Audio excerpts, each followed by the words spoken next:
Hi, my name is Jim Babalis, Workplace Relations Legal Officer, and welcome to episode 142. And this is this week's Industrial Roundup.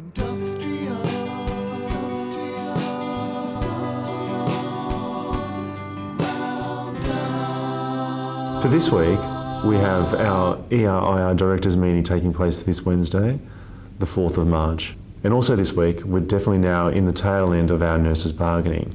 The nurses bargaining will take place this week over 3 days, Monday, Wednesday and Friday. Also on this Thursday, the 5th of March, we have our nurses reference group taking place. And finally, for this week, our regional rural forums will also be taking place. Tomorrow, we travel to Warragul for our first regional rural forum of this year. And also finally, on this Thursday, we're travelling to Timboon for our second regional rural forum. And now it's time for the weekly update.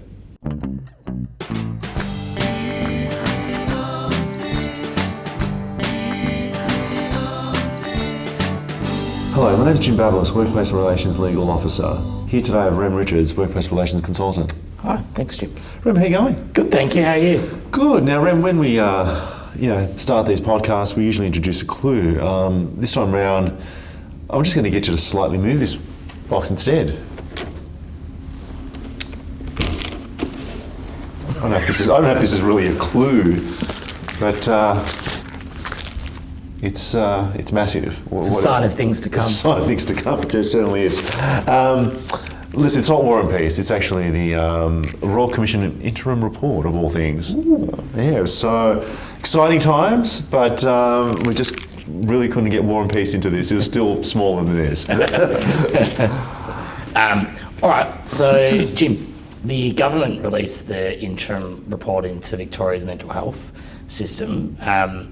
I assume you've had a chance to read that report. Absolutely. So 670 pages, all of them actually. As you can see, what we showed a bit earlier on, this makes War and Peace look quite like a small pamphlet in comparison. Yep, no, I can see that. So am I right in assuming this is only part one?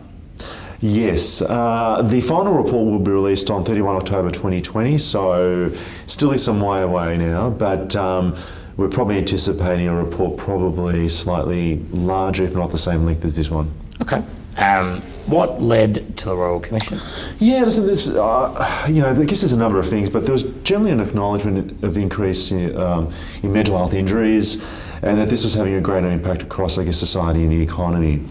Yeah, okay. I guess recent examples, Rem, that I could probably lead to is, I guess, the unfortunate and tragic murders of Luke Batty, Julmar, etc. over the last few years, and obviously the key focus around how mental health injuries, I guess, may have played some part, not the sole part, but some part in those tragedies.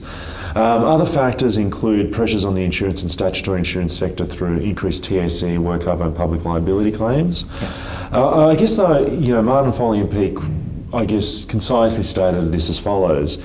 He indicated that every year 1 in 5 Victorians experience mental illness, and the Royal Commission is a once-in-a-lifetime opportunity to remove the stigma and improve supports for Victorians who experience poor mental health. Yes, no, I'd agree with that. I think the only caveat I'd put on that is that we want a national system. Absolutely right. I think we're some way off though. I think so too. Yeah. So you touched on the growing trend of claims as well as the rise in psychiatric claims. Yeah. Can you elaborate? Absolutely. I guess the monetary costs, I guess, is what is quite alarming. For instance, the Black Dog Institute, which is a non-for-profit group, which monitors mental health injuries across the workplace, has now estimated that mental illness costs workplaces somewhere around $4.7 billion in absenteeism per annum. So they're massive numbers. But a more recent report is probably one that's giving greater concern, I think. Safe Work Australia, which really looks at the various work cover schemes across the country, including ComCare and the seafarers and military compensation schemes as well.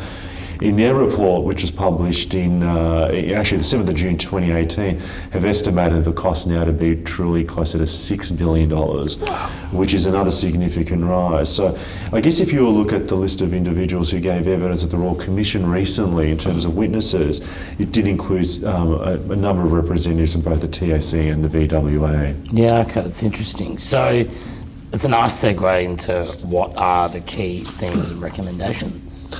Yeah, so there's probably, I guess, five key recommendations. Number one is the introduction of a new tax or levy to increase funding.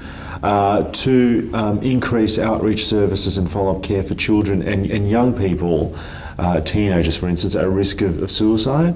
An additional 170 youth and adult acute mental health beds as well. Fourthly, the expansion of Aboriginal social and emotional wellbeing teams, which is important, particularly for regional settings. And lastly, expanding consumer and family care lived experience workforces, which I think is going to be really important, particularly when we get to bargaining. It's through, I guess, traction that we're hearing. Yeah, so I think with the lived experience one, there might be some merit in looking at that. Yeah. Because you would have, those that are reformed alcoholics or substance users, they would be providing a lived experience. Yeah, so I guess that's going to be definitely probably, that last point I think will be quite interesting. The interim report, I guess, also considered workforce issues and identified, I guess, the following key three themes that require long-term interventions, and number one is workforce shortages. Secondly, it's recruitment and retention, and lastly, poor job satisfaction. I guess the narrative around that last one is that mental health as a sector has never, I guess, had the added hype, I guess, that other branches of the health sectors have actually probably been able to attract better, I guess, a greater propensity of workforce participation. Yeah, okay. So there's a lot to take in. Can this be implemented or addressed? Great question, Rem. I guess it comes down to this. The government is committed to implementing the final recommendations when they are released later this year. However, there should be no surprise that the recommendations will revolve, I guess, around these key issues. One, funding is necessary for the report to be implemented and will need to be costed. Secondly, suicide prevention and the alarming trend of, I guess, the male suicide rate in I guess, communities with huge drug dependency, as well as cyberbullying, are key issues to address. Thirdly, the increase in beds in hospitals is important. Fourthly, Indigenous healthcare is important, and this is not a new initiative, I guess. As you might be aware, the Aboriginal healthcare traineeships were a precursor to this anyway. And lastly, the use of family services. So what about the three challenging themes? I guess from our perspective, from what we're seeing here, or what our members are telling us, this really should come as no surprise. Workforce shortages are acute, and this is accepted. Recruitment and retention are a major problem, not least because the EBA is complicated, but the view of mental health as a career pathway is not really viewed desirably, and I think we touched on that a little bit earlier on. I might be speaking anecdotally, but one comment made to me recently in a workplace investigation matter that I was undertaking is that mental health is where employees go to die, essentially, in terms of their career progression. And I guess this last theme, which is obviously anecdotal, but has some truth in terms of what we hear, is that this then leads to, I guess, the issues around job satisfaction. And it must be noted that many of the roles are in remote facilities, and education and training is not preparing graduates and professionals accordingly. So does the interim report address any obvious issues? Yes, the key one being, I guess, the lack of centralised databases that would allow health service and practitioners to liaise with, I guess, without delay or without complication. This is not unique, though. It must be stressed that other industries face the same problems. But when you consider that information cannot be shared on the level of interfacing technologies that, say, the insurance sector has, that it becomes very clear that health professionals are being disadvantaged by delays and repetitive tasks as opposed to treatment. And I guess we have seen this a little bit through the CWMS tool, I guess, in the last year. Yeah, good point. So you mentioned the Indigenous health earlier. How does that link with the Royal Commission? I guess this is a key component of the report, and when we consider the disproportionate levels of mental health issues facing Indigenous Australians and that there is a lack of resourcing, then you see why it is important in the context of this report. Luckily, some of the precursor work has actually been done around the Aboriginal health traineeships programs, and obviously a lot of the work we've done with the mental health branch as well. So how does the Royal Commission link into bargaining?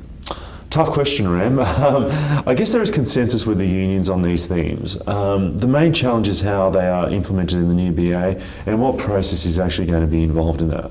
One of our key claims in our locker claims, for instance, is that the implementation of the Royal Commissions actually has its own standalone claim. Yeah. There obviously will be implementation issues that will need to be fleshed out through the bargaining process, but we're realistic enough to actually capture it. Also, we've got to remember that the current EBA still does have a notional MIC group that does meet and forms, I guess, a key component of the implementation.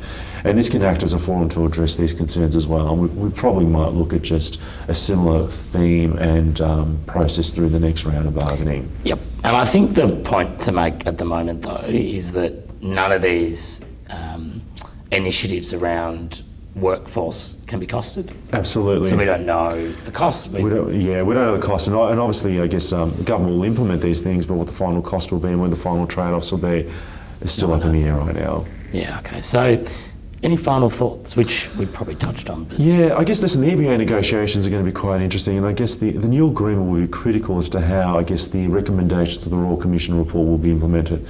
And I strongly, I guess, suggest that members keep a lookout for the final report in October. It will be important. Yeah, great. Thanks, Jim. Thank you so much. VHIA.com.